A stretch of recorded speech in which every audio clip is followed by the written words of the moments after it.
नमस्कार दोस्तों। दोस्तों आज का वीडियो काफ़ी अहम है। दो चीज़ों को एनालाइज करने की कोशिश कर रहा हूँ, काफ़ी लंबे गैप के बाद भी बना रहा हूँ। रीज़न भी वही है।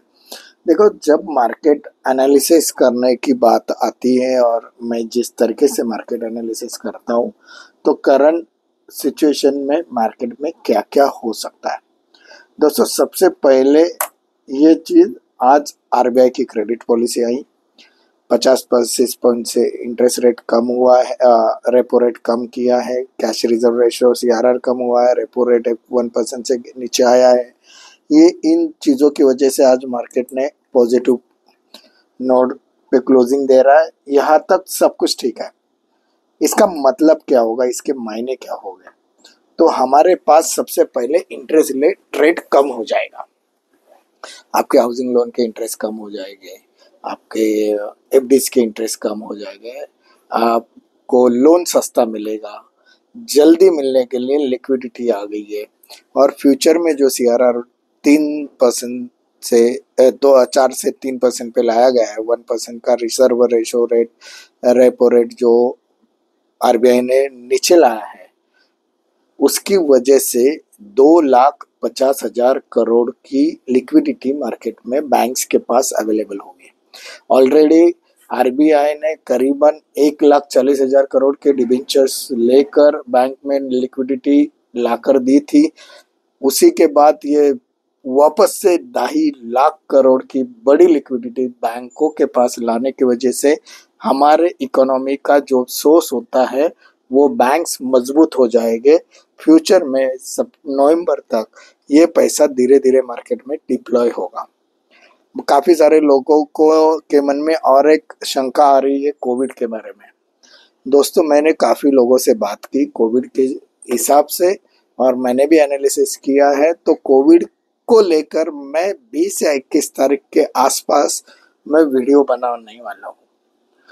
उस मैं काफ़ी सारे डेटा एनालाइज कर रहा हूँ, कोविड का डेटा एनालाइज कर रहा हूँ, 2020 का डेटा एनालाइज कर रहा हूँ। लेकिन एक व्यू मैं आपको आज बोल के जाता हूँ।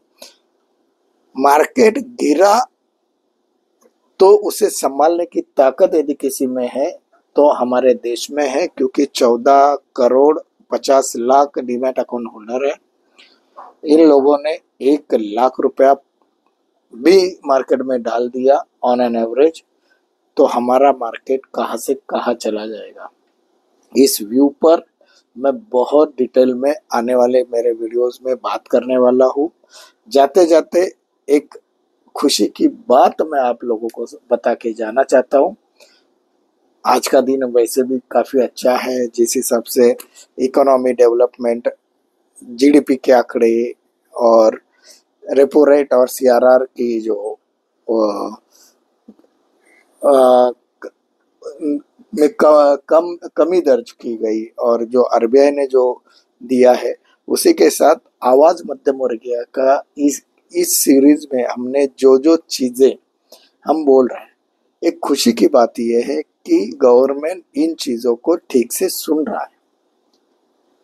देखिए, हमने 1.5 साल पहले पुकार लगाई थी कि इस देश को डेवलप बनाने के लिए सबसे पहले स्कूल में बच्चों को मिलिट्री एजुकेशन मिलना चाहिए। वहीं से देश प्रेम की भावना, वहीं से बच्चे को स्ट्रांग बनाना शुरू करना चाहिए, ये हमारा कहना था। आज महाराष्ट्र में महाराष्ट्र शिक्षण मंत्री माननीय श्री दादाजी भुसे, इन्होंने हमारी ये गुहार को रजिस्टर करते हुए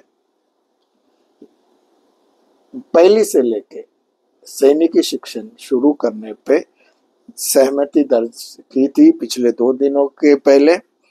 ये चीज़ मुझे पता चली, मैं इंडिया में जैसे आया मेरे को ये चीज़ पता चली, ये सुन के बहुत अच्छा लगा। इसी तरीके से हमारे आवाज मध्यम वर्गीय के जो भी मुद्दे हैं वो फ्यूचर में लिए जा रहे हैं। आप सबकी आशीर्वादों की वजह से हम यहाँ तक पहुँचे हैं। जल्दी ही और कुछ नए मुद्दे, नए प्रोजेक्ट में काम कर रहा हूँ। कुछ सब जमा कर कर मैं अपने देश की, अपने राज्य की सीनियर अथॉरिटीज से मिलने वाला हूँ और उनके सामने काफ़ी अच्छा एक प्रेजेंटेशन होने जा रहा है। उससे रिलेटेड भी अपडेट्स मैं जल्दी आपको दूंगा। आज यहीं पे रुकते हैं। गर्व से कहिए, मी मध्य मुर्गिया। नमस्कार, जय हिंद, जय महाराष्ट्र।